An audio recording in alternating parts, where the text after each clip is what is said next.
Good morning friends. मेरा नाम अजय चंद है और मैं एक इंटरनेशनल हेल्थ ऑर्गेनाइजेशन में एज अ हेल्थ कंसल्टेंट काम करता हूं।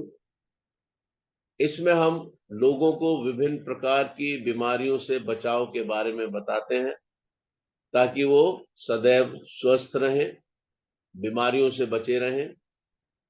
आज की सुबह मैं आप सबका स्वागत करता हूं और हेल्थ कोच ट्रेनिंग प्रोग्राम के 5वें मॉडल के बारे में बात करने जा रहा हूं। The health of digestive tract, हमारा पाचन तंत्र और उसका स्वास्थ्य। ये टीएन्स हेल्थ कोच ट्रेनिंग प्रोग्राम बहुत ही अद्भुत है, जो कि हमें बहुत सी चीजों से अवगत कराता है। जो इम्पोर्टेंट नोट्स इस कोर्स के हम रोजाना पढ़ते हैं, आज फिर मैं आपके सामने पढ़ना चाहता हूं कि जो ज्ञान है इस कोर्स का वो न्यूट्रिशनल मेडिसिन के ऊपर बेस करता है और ये टीएन्स हेल्थ कॉन्सेप्ट के ऊपर उसके द्वारा निर्देशित भी है। और ये 16 जर्नल हेल्थ टॉपिक्स का निचोड़ है, जिस्ट है, ताकि आप अपनी नॉलेज को बढ़ा सकें हेल्थ के बाबत और जो हमारे टीएन्स के प्रोडक्ट्स हैं उनके इस्तेमाल की बाबत। न्यूट्रिशनल हेल्थ केयर ये प्रिवेंटिव मेडिसिन की ओर से आती है, यानी प्रिवेंटिव मेडिकेशन का मतलब हम बचाव पर कार्य करते हैं। ऐसा नहीं कि जब शरीर बीमार हो जाए तब हम उसको सेहतयाब करने के लिए उसका ट्रीटमेंट करें, बल्कि हम शरीर को बीमारियों से कैसे बचा के रख सकते हैं इस पर हम कार्य करते हैं।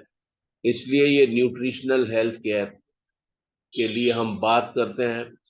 इस कोर्स में खास तौर से आपको बहुत ही प्रभावशाली रूप से अपने कस्टमर्स को कैसे हैंडल करना है, उनसे कैसे बात करनी है, या हम उनको पेशेंट्स भी कह सकते हैं।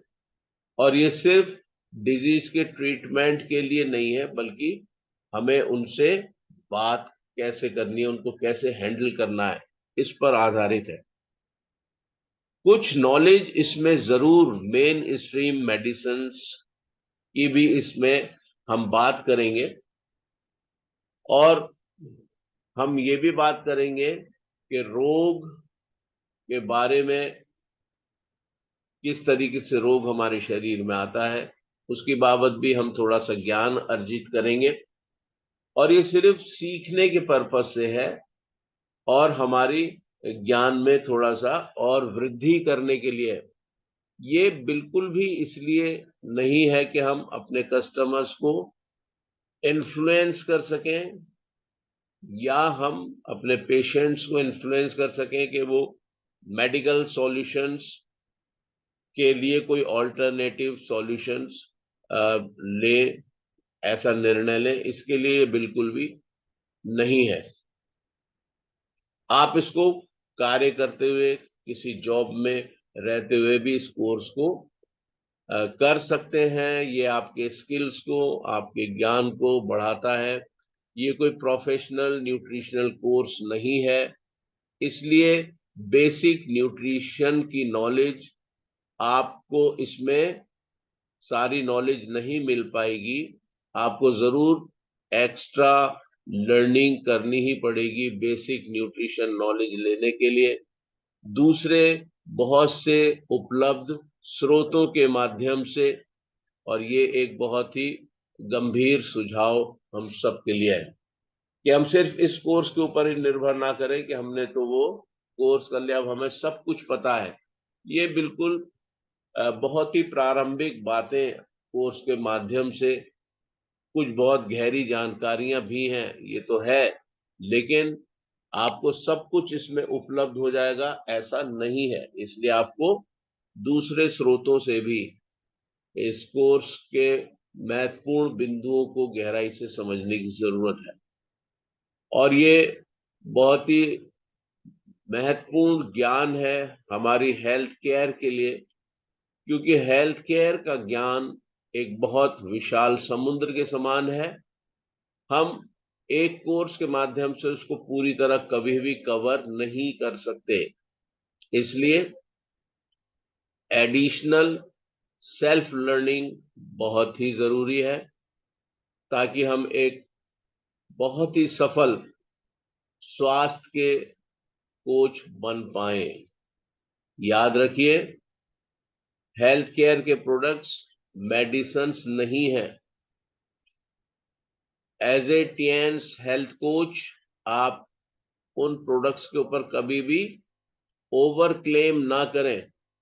जैसे हम ये कह दें कि ये प्रोडक्ट्स आपको बिल्कुल सेहतयाब कर देंगे, या आप 100% ठीक हो जाएंगे, या मैं आपका ट्रीटमेंट करूंगा, या आप पूरी तरीके से क्योर हो जाएंगे। ऐसे शब्द इस्तेमाल ना करें, ये ओवर क्लेमिंग हो जाएगी। इसलिए आप ऐसे शब्दों का इस्तेमाल ना करें। और ये बड़ा जरूरी है कि हम ऐसे शब्दों का इस्तेमाल ना करें, बल्कि हम ये कह सकते हैं कि हम कोशिश करेंगे आपकी इस कंडीशन को रिवर्ट करने की। हम कोशिश करेंगे कि आप बेहतर फील करें अपनी इस प्रेजेंट कंडीशन से। इस तरीके की हम बातें कर सकते हैं, और ये बड़ा महत्वपूर्ण है। अंडरस्टैंडिंग योर डाइजेस्टिव ट्रैक्ट, आप अपने पाचन तंत्र को समझें। हम लोग इस ओर आगे बढ़ते हैं। कुछ बहुत जरूरी तथ्य हैं। Normal pH of the stomach is roughly 1.5 to 2, which is the optimum pH for hydrolysis reactions by stomach enzymes। अब ये एक बहुत महत्वपूर्ण तथ्य है कि हमारे स्टमक में, हमारे पेट में, एक बहुत साधारण भाषा में हम कहते हैं हमारे पेट में जो पीएच की वैल्यू है, यानी अम्लता और क्षारता, एल्कलिनिटी और एसिडिटी, इन दोनों का एक बहुत जरूरी संतुलन हमारे शरीर में होना ही चाहिए, जो कि 1.5 से 2 तक होता है हमारे पेट के अंदर। और ये ऑप्टिमम पीएच है किसी भी हाइड्रोलिसिस रिएक्शन के लिए जो स्टमक के एंजाइम्स करते हैं। अगर इससे कम हो जाए तो मुसीबत है, और अगर इससे ज्यादा हो जाए तो मुसीबत है। दूसरी बात है, about 3 to 4 litres of gastric juices are produce per day. आप ध्यान से सुनिए, हमारे गट में, हमारे एलिमेंट्री कैनाल में, हमारे पाचन तंत्र में 3 से 4 लीटर तक गैस्ट्रिक जूस यानी पाचन रस प्रतिदिन बनते हैं। प्रतिदिन 3 से 4 लीटर गैस्ट्रिक जूसेस हमारे पाचन तंत्र में बनते हैं। और ये क्या करते हैं? ये असिस्ट करते हैं फूड के डाइजेशन को, खाने के पाचन में ये हमारी सहायता करते हैं। ये एक्टिवेट्स स्टमक प्रोटेसिस, ये हमारे स्टमक को सुरक्षित करने में हमारी सहायता करते हैं, अंदर की लाइनिंग को। और ये पैथोजेनिक इन्फेक्शन को, यानी किसी भी प्रकार का कोई संक्रमण या बीमारी ना हो जाए, इससे भी हमें बचाते हैं।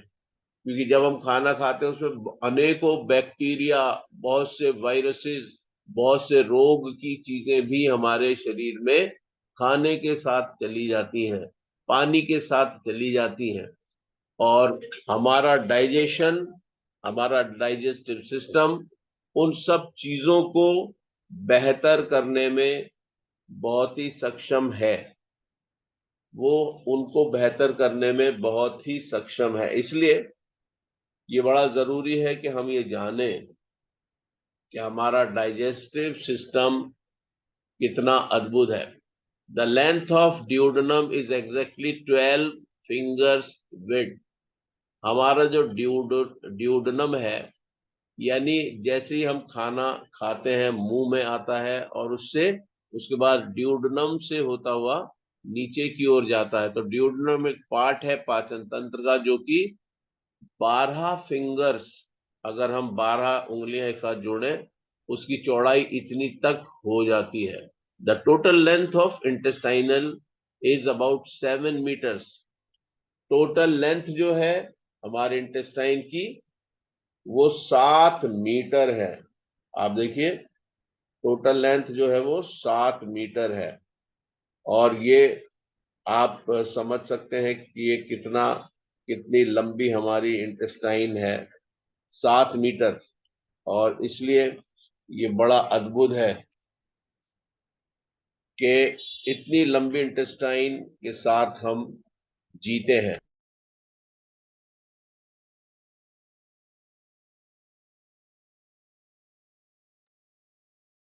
तो इस तरीके से हम मुझे माफ कीजिए, कुछ स्लाइड्स आगे चली गई।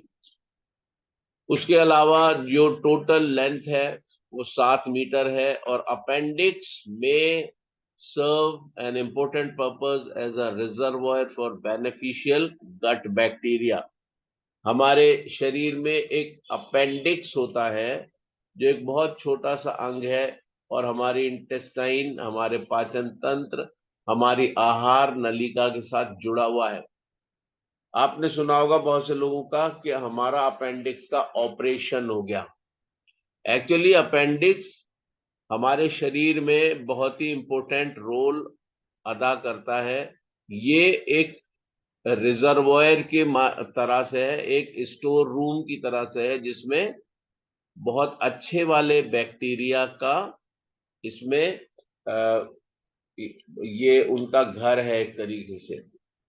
ये अच्छे वाले बैक्टीरिया इसमें संग्रहित रहते हैं, और जब हमारे पाचन में अच्छे बैक्टीरिया की जरूरत होती है तो अपेंडिक्स से वो बैक्टीरिया निकलकर हमारे पाचन को बेहतर बनाते हैं। तो ये बड़ा जरूरी है। लेकिन हम कभी कभी इतना ज्यादा कब्ज के शिकार हो जाते हैं कि वो अपेंडिक्स में गलत चीजें एंटर कर जाती हैं, और वहां पर क्योंकि कोई भी निकासी नहीं है, वहां पर वो सड़ जाते हैं, और अपेंडिक्स में स्वेलिंग हो जाती है। और कभी कभी वो स्वेलिंग इतनी ज्यादा हो जाती है, इन्फ्लेमेशन इतना अधिक हो जाता है कि उसके बर्स्ट होने की नौबत आ जाती है, और तब डॉक्टर्स इमरजेंसी में ऑपरेट करके अपेंडिक्स को निकाल देते हैं। मेरा भी अपेंडिक्स का ऑपरेशन सन 1986 में हो चुका है। मेरे पास भी अपेंडिक्स नहीं है। शायद इस वजह से ये बेनिफिशियल बैक्टीरिया का जो घर होता है वो मेरे पास नहीं है, जिससे बहुत सी प्रॉब्लम्स पाचन में आती रहती हैं। तो ये आप समझिए कितनी जरूरी चीजें हैं, और ये हमें जानना भी निहायत जरूरी है। एलोपैथिक के पास सिर्फ एक ही ट्रीटमेंट है कि वो चीजों को निकाल के बाहर कर देते हैं। आप देखिए, ये स्टमक है, और pH condition in the digestive tract. PH condition intestine green colour में दिखाई गई है, और स्टमक आपको ऑरेंज कलर में दिखाया गया है। Optimal enzyme conditions in the digestive tract, ये इसमें ये शो किया गया है। और जो पीएच की कंडीशन हमारे स्टमक में होनी चाहिए वो 1.2 से 1.5 तक, 1.5 से 2 तक होना चाहिए, और वो नॉर्मल कंडीशन है।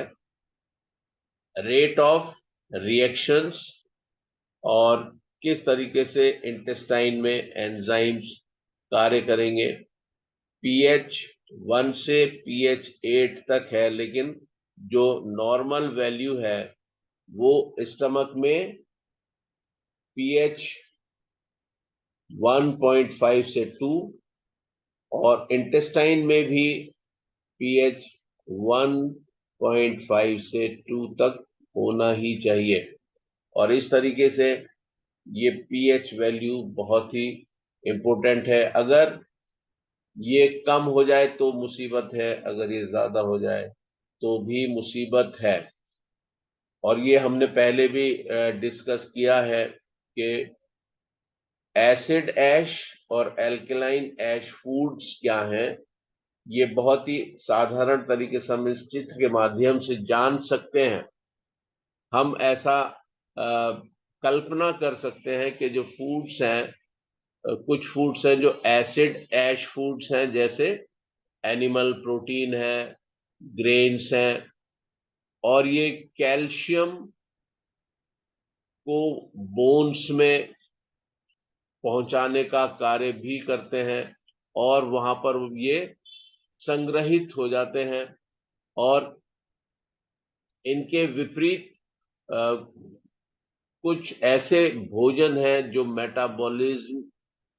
मेटाबॉलाइज्ड होते हैं एल्कली में, और एल्कलाइन ऐश फूड्स के रूप में जाने जाते हैं, जैसे कि बहुत से फल होते हैं, सब्जियां होती हैं, और ये बफर होते हैं एसिड ऐश फूड्स के अगेंस्ट।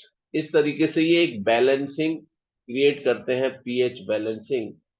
और हम जान पाते हैं कि एसिडिटी और बेसिसिटी में एक तारतम्य, एक बैलेंस आ गया है, और हमारा बॉडी सुरक्षित रहता है। अगर ज्यादा एसिडिक भोजन हम खा रहे हैं, ज्यादा हम cold drinks, alcohol, ice creams, meat, eggs, इन सब चीजों का सेवन करते हैं जो कि एसिडिटिक मीडियम की हैं,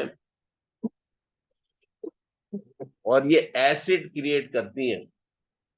और अगर हम इनके संतुलन में सब्जियां आदि ना इस्तेमाल करें तो पूरा हमारा डाइजेस्टिव ट्रैक्ट एसिडिक हो जाता है, और हम कहते हैं एसिडिटी हो रही है सीवियर। लेकिन अगर हम पीएच को नॉर्मल रखना चाहते हैं तो हमें एल्कलाइन ऐश फूड्स को इस्तेमाल करना निहायत ही जरूरी है। डाइजेस्टिव ट्रैक्ट के डिसऑर्डर्स क्या क्या हैं, जल्दी से जानते हैं। The guts your second brain. दोबारा मैं बोल रहा हूं, the gut your second brain, यानी आपका जो एलिमेंट्री कैनाल है, आपका जो पाचन तंत्र है, वो आपका दूसरा मस्तिष्क है। आप कहेंगे ये क्या बात हुई, मस्तिष्क तो हमारे सर में पाया जाता है, हमारे स्कल के अंदर होता है दिमाग। तो डाइजेस्टिव सिस्टम जो है ये कैसे मस्तिष्क हो सकता है? यस, ये भी आपका मस्तिष्क नंबर 2 है। Gut brain axis is a term for the communication network that connects your gut and brain। यानी आपका मस्तिष्क जो है वो आपके डाइजेस्टिव ट्रैक्ट से कनेक्टेड है। जैसे ही आपने कुछ भी खाना खाया तो वो आप उसका कम्युनिकेशन आपके मस्तिष्क से तुरंत होता है। आप नहीं सोचेंगे, आप नहीं जानेंगे, लेकिन खाना पाचन तंत्र में प्रवेश करते ही हमारा ब्रेन, जो कि फर्स्ट ब्रेन है, जो हमारे खोपड़ी में है, हमारे स्कल के अंदर है, वो पाचन तंत्र को निर्देशित कर देता है कि काम शुरू, और पाचन अपने आप आरंभ हो जाता है। क्या आपने कभी भी अपने पाचन तंत्र को ये आदेश दिया है कि भाई अब हम खाना खाने जा रहे हैं, अब तुम पाचन शुरू करना? या कभी हम ऐसा कह पाते हैं कि पाचन हम रोक रोक दो, अभी पाचन मत करो, अभी हम थोड़े बिजी हो रहे, बाद में पाचन करेंगे? नो। खाना प्रवेश करते ही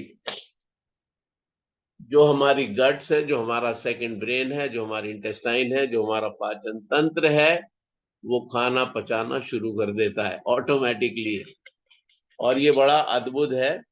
और आप जाने, आप देखें कि किस तरीके से ये सब होता है। There are approximately 100 million neurons in the human brain.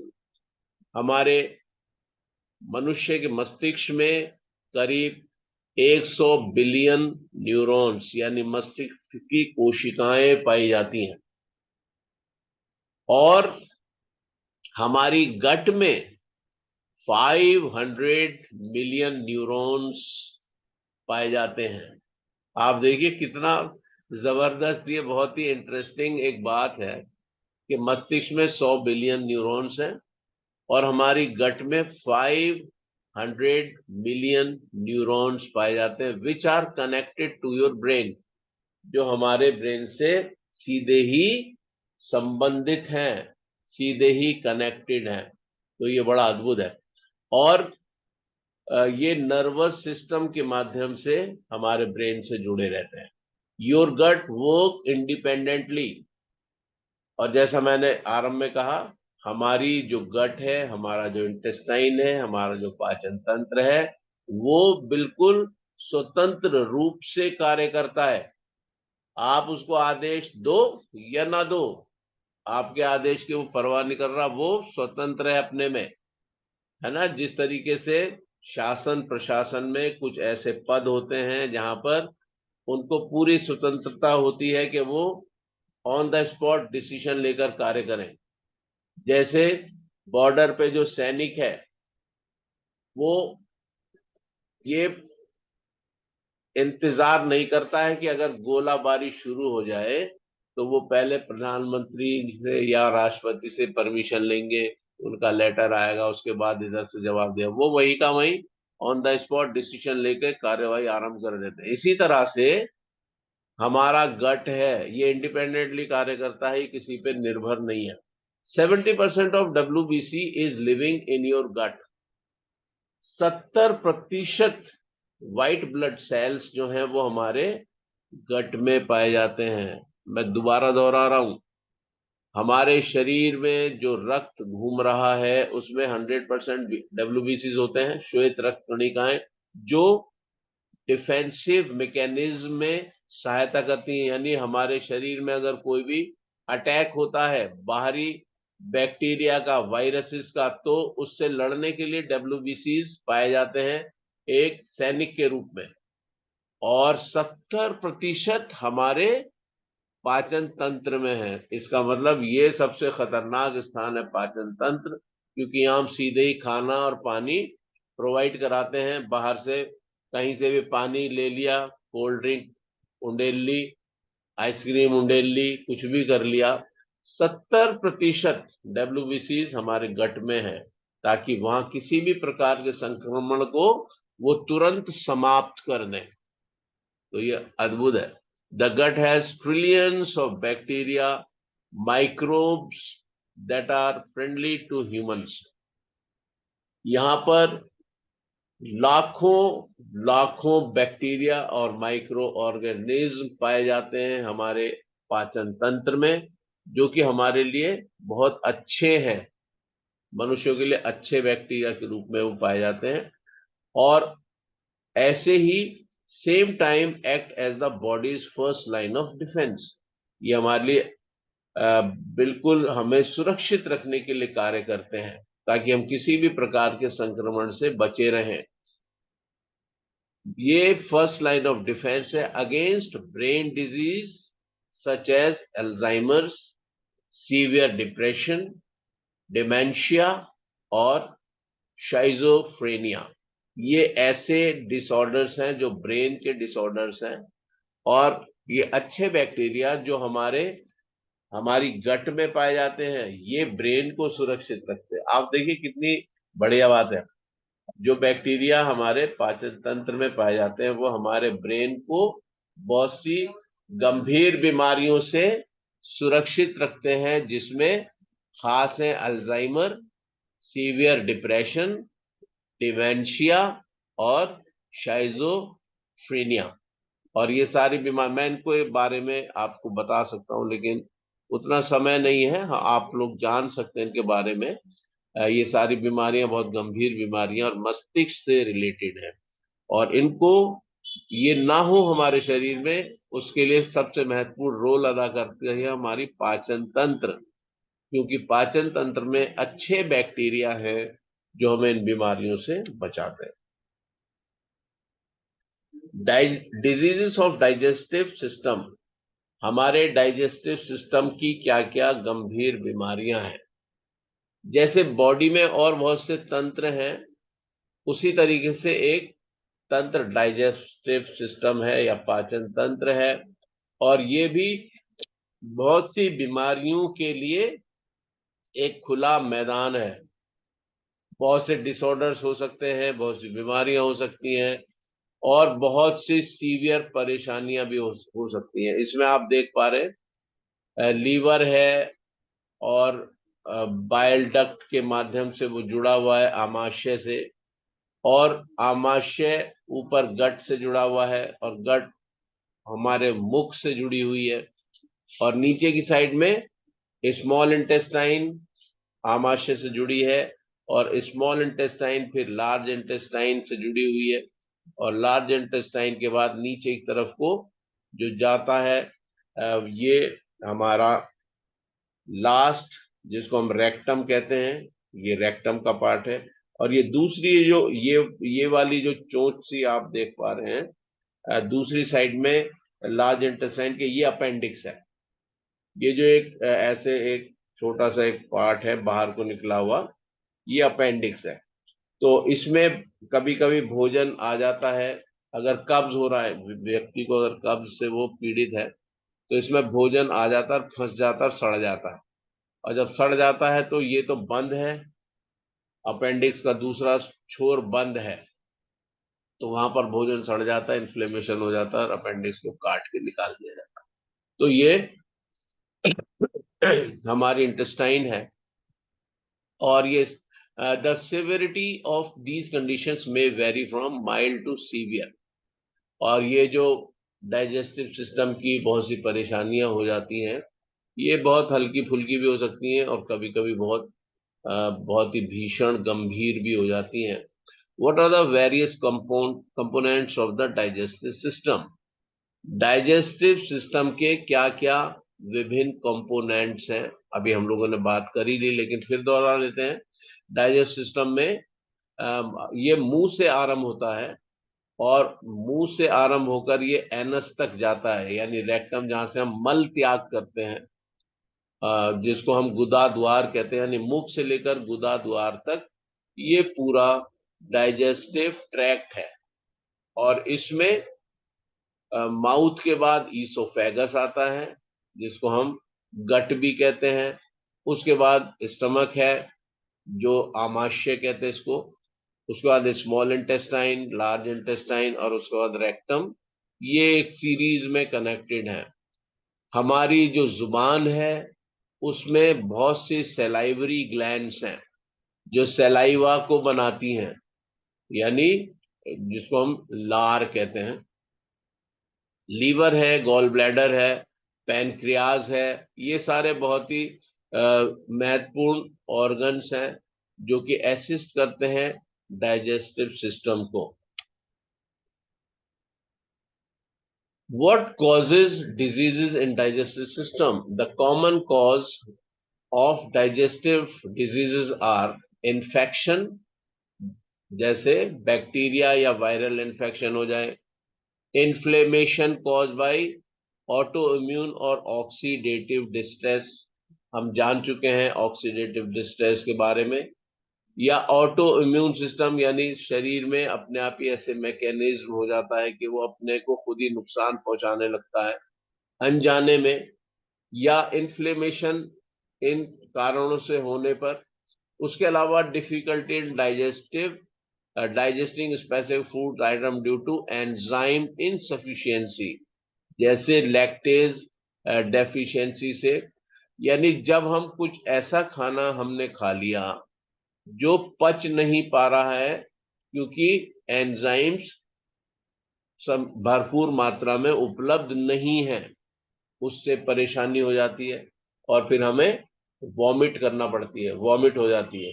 यानी अगर हमारा खाना नहीं पच रहा है, तो वॉमिटिंग के जरिए से वो शरीर के बाहर निकल जाता है मुंह के रास्ते से, या poor circulation to the digestive organs, हमारे डाइजेस्टिव ट्रैक्ट में प्रॉपर सर्कुलेशन नहीं हो पा रहा रक्त का, तब परेशानी है।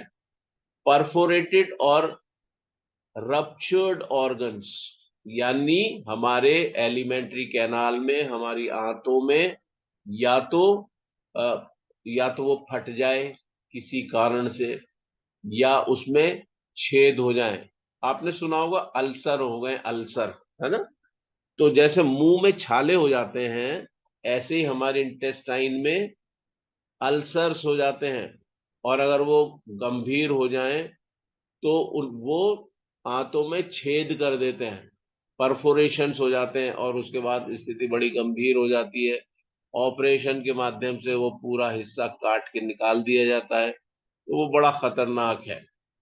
इसीलिए हमें क्या कोशिश करनी होती है कि हम बचाव कार्य करते हैं ताकि ऐसी परेशानियां होए ही ना। मसल डिसफंक्शन, यानी मसल सही कार्य नहीं कर पा रहे हैं, उनके फंक्शनैलिटी में प्रॉब्लम आ रही है, तब परेशानी हो जाएगी। या बहुत ज्यादा स्ट्रेस है, आपके ऊपर बहुत ज्यादा स्ट्रेस है, बहुत ज्यादा आप परेशान हैं, बहुत ज्यादा आप चिंतित हैं या भयभीत हैं।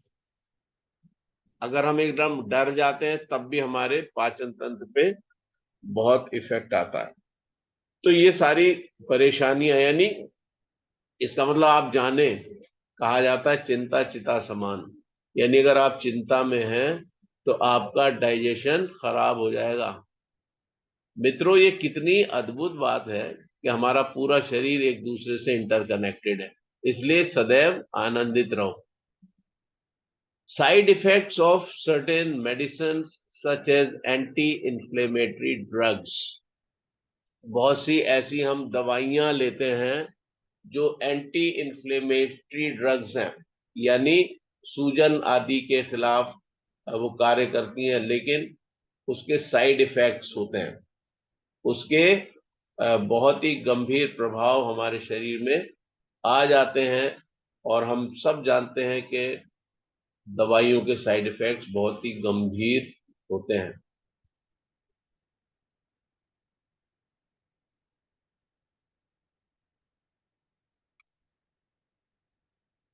6 common diseases related to digestive system, 6 ऐसी साधारण बीमारियां हैं जो डाइजेस्टिव सिस्टम से जुड़ी हुई हैं। पहला है गैस्ट्रो ईसोफेजियल रिफ्लेक्स डिजीज, जिसको हम कहते हैं GERD, यानी ईसोफेगस जो हमारी गट है, और जो हमारा इंटेस्टाइन, जो हमारा स्टमक है, इसके रिफ्लेक्स एक्शंस में गड़बड़ होने से ये GERD डिजीज हो जाती है। यानी जब एसिड ज्यादा बनने लगता है तो वो ईसोफेगस में भी अल्सर्स हो जाते हैं, पूरे हमारे ट्रैक्ट में अल्सर्स हो जाते हैं, और कुछ भी खाना बहुत ही मुश्किल हो जाता है।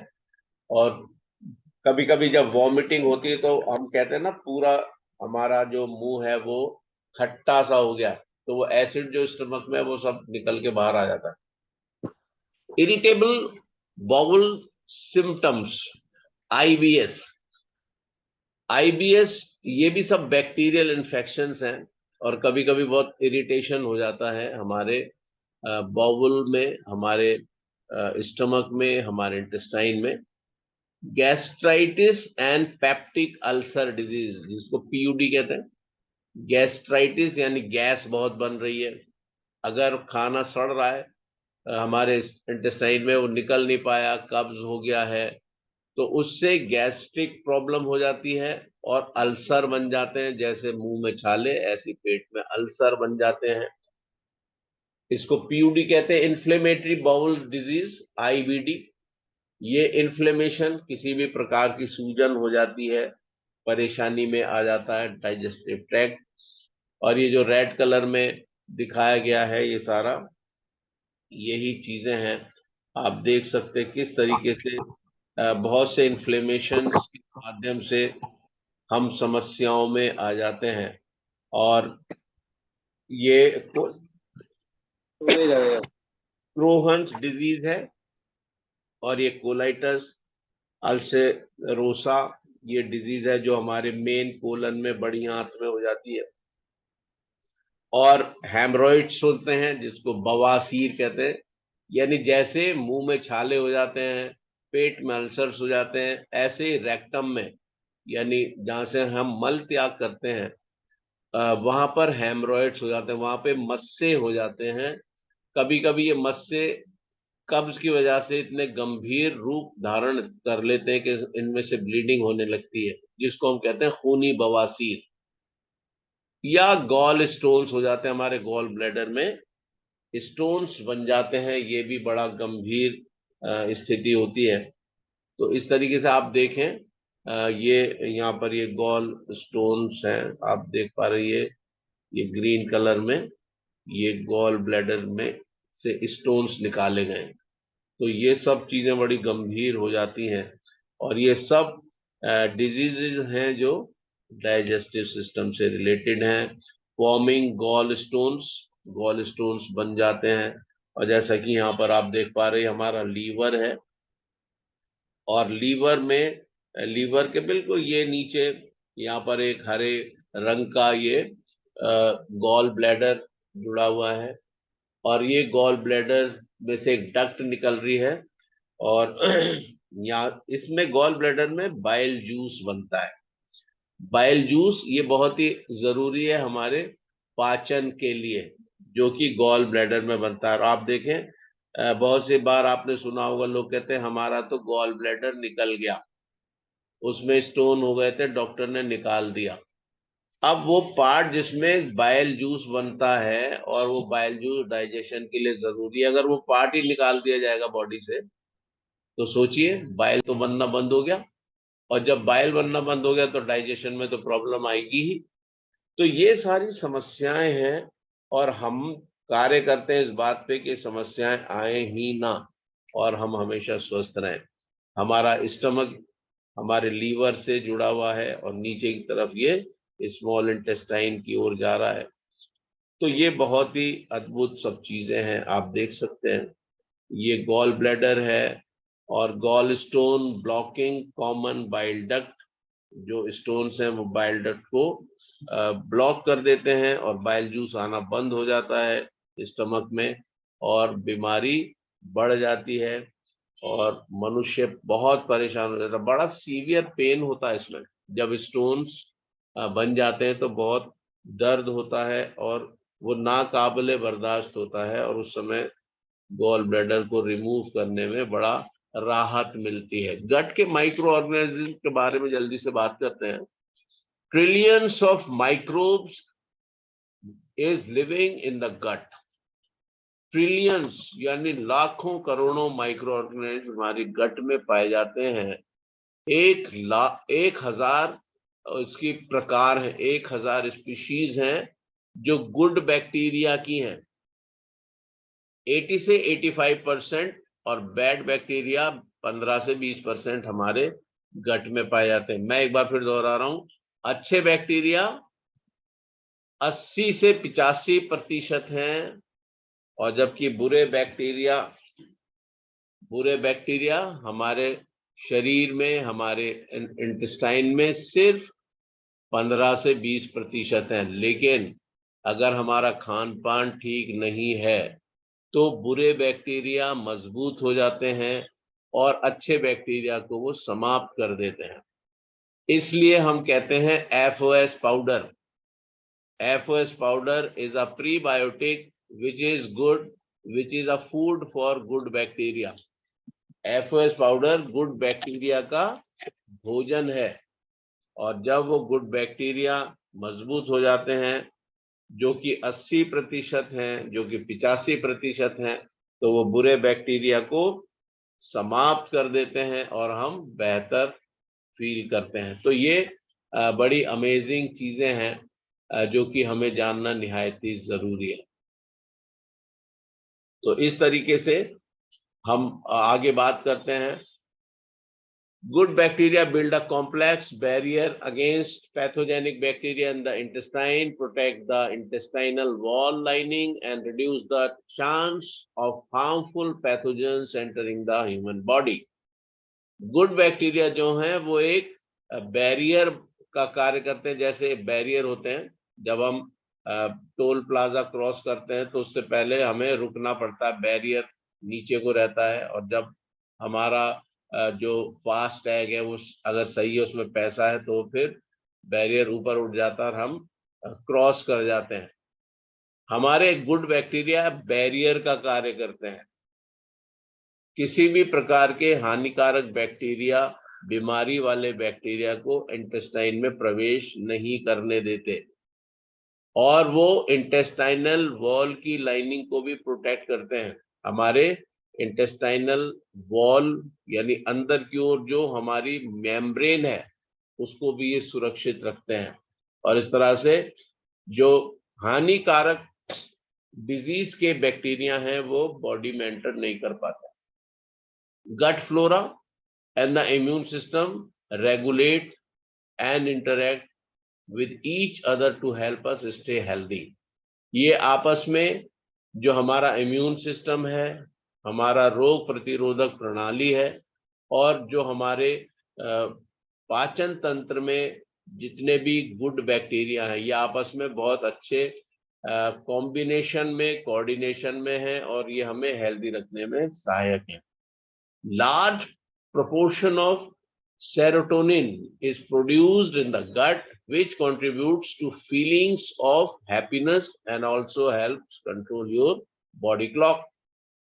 बहुत बड़ी संख्या में सेरोटोनिन नाम का एक एंजाइम प्रोड्यूस होता है गट के अंदर, हमारे इंटेस्टाइन में।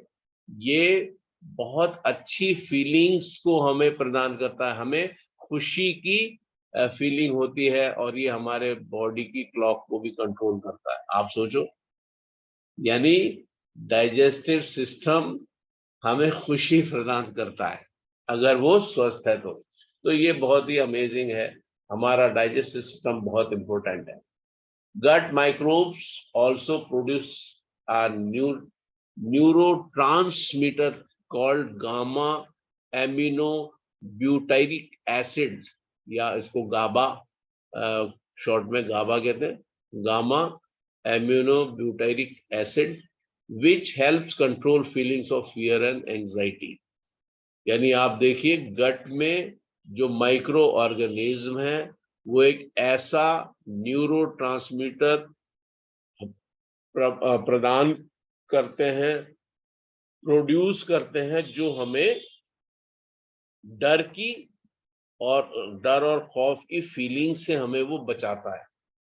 सोचिए आप, कितना अद्भुत है हमारा, और ये गट के माइक्रोब्स कितने जरूरी हैं हमारी सेहत के लिए। उसके अलावा gut microbes produce short chain fatty acid, जिसको SCFA कहते हैं, propionate by digestive fibre. SCFA affect brain function in a number of ways such as reducing appetite। और ये गट के माइक्रो ऑर्गेनिज्म ये एक शॉर्ट चेन फैटी एसिड को produce करते हैं, जिससे हमें भूख की फीलिंग कम हो जाती है, और ये बहुत अच्छी चीज है, और ये डाइजेस्टिव फाइबर के माध्यम से प्रोड्यूस किए जाते हैं। इसका मतलब हाई फाइबर कितनी अद्भुत चीज हो सकती है हमारे डाइजेस्टिव ट्रैक्ट को मजबूत बनाने के लिए। Another SCFA, butyrate, and the microbes that produce it are also important for forming the barrier between the brain and the blood। यानी ब्रेन और ब्लड के बीच में, यानी हमारे मस्तिष्क और रक्त के बीच में भी एक बैरियर का काम करता है SCFA, short chain fatty acid, जो कि हमारा गट बना रहा है, और ये हमें एक बैरियर के रूप में माइक्रो ऑर्गेनिज्म जो खतरनाक है, जो हमारे लिए बैड बैक्टीरिया है, जो बीमारियां प्रोड्यूस करेंगे, उनसे सुरक्षित करता है। लिपोपॉलीसैकेराइड्स, जिनको LPS कहते हैं, is an inflammatory toxin made by certain bacteria. It can cause inflammation if too much of it passes from the gut into the blood. और ये एक इन्फ्लेमेटरी टॉक्सिन है जो कि बैक्टीरियाओं से बनाया जाता है और ये इन्फ्लेमेशन को बढ़ावा देता है अगर बहुत ज्यादा ये गट से ब्लड में चला जाए। इसलिए ब्लड और गट के बीच में भी एक बैरियर के रूप में ये माइक्रो कार्य करते हैं शॉर्ट चेन फैटी एसिड्स के माध्यम से और हमें बहुत सी बीमारियों से ये बचाते हैं। आइए देखते हैं, समय भी हो ही गया है, न्यूट्रिएंट्स इंटरवेंशन क्या है। न्यूट्रिएंट इंटरवेंशन में हमें probiotics, prebiotics, high fibres, vitamin A, vitamin D3, vitamin C plus quality protein, magnesium, zinc, polyphenol, omega 3, bromelain, quercetin, allicin और लाइकोपेन, ये हमें चाहिए हमारे गट की हेल्थ के लिए। और टीएस के प्रोडक्ट्स के रूप में हमारे पास है एफओएस जो कि प्रीबायोटिक्स है, हाई फाइबर्स है, टी पॉली है, ओमेगा लाइफ है जिसमें ओमेगा 3 ऑब्वियसली है, जिंक, चिटोसिन, मल्टीविटामिन, एंटीऑक्सीडेशन और एंटी इन्फ्लेमेशन के प्रोडक्ट्स हमारे पास हैं। तो टीएन्स के प्रोडक्ट्स हमें इन सब परेशानियों से महफूज रखने के लिए और ये न्यूट्रिशन इंटरवेंशन में हेल्प करने के लिए काफी हैं। और हम एक बार फिर से कहते हैं, न्यूट्रिएंट्स डू मैटर। न्यूट्रिएंट्स हमारे लिए बहुत ही लाभकारी हैं। बेटर टियान्स, better life, 100 years healthy life. Thank you so much. आप सबका मैं एक बार फिर से बहुत बहुत शुक्रगुजार हूँ कि आपने बहुत ही गंभीरता से पूरे सेशन को सुना है। Thank you so much. और मैं जानता हूँ कि आज समय थोड़ा सा अधिक हुआ जिसके कारण थोड़ा सा समय लगा है, लेकिन मैं सोचता हूँ कि हमने काफ़ी चीज़ों को हासिल किया। और यहाँ मैं अपनी रिकॉर्डिंग को स्टॉप करता हूँ।